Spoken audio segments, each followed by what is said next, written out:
প্রধানমন্ত্রী শেখ হাসিনার ইচ্ছাতেই ত্বকী হত্যার বিচার 11.5 বছর বন্ধ করে রাখা হয়েছে। আবার এই প্রধানমন্ত্রী তারেক রহমানের ইচ্ছাতেই 19 দিনের মাথায় রামিতা হত্যার বিচার উচ্চ আদালতে সম্পন্ন হয়েছে। তাহলে প্রধানমন্ত্রী যদি চান তাহলে বিচার হবে, যদি তারা না চান তাহলে বিচার বন্ধ থাকবে।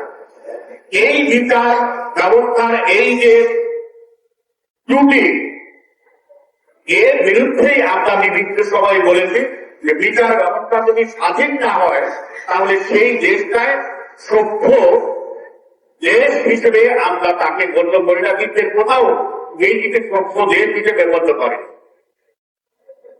আওয়ামী লীগের এই শাসনামলে আমাদের এখানে উৎপাদ পরিবার দ্বারা 20 জনের উপরে হত্যাকাণ্ড সংঘটিত হয়েছে।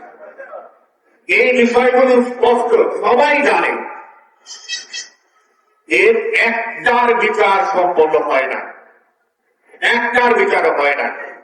আওয়ামী লীগের সময় আমরা দেখলাম যে এই ত্বকীর ঘাতক যারা নির্বিঘ্নে তারা ঘুরে বেড়াচ্ছে, শহর দাপিয়ে বেড়াচ্ছে,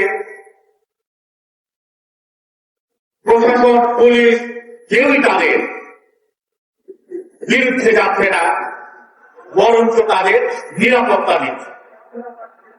আজকে এই যে এত পরিবর্তনের পরে, অভ্যুত্থানের পরে ত্বকীর সেই ঘাতকরা দেশ থেকে পালিয়ে গেল।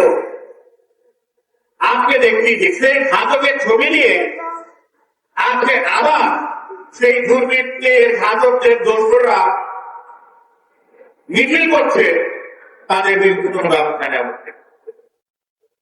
তাহলে এই যে বিচার ব্যবস্থার ধারাবাহিকতা, স্বৈরাচারের বিচার ব্যবস্থার ধারাবাহিকতা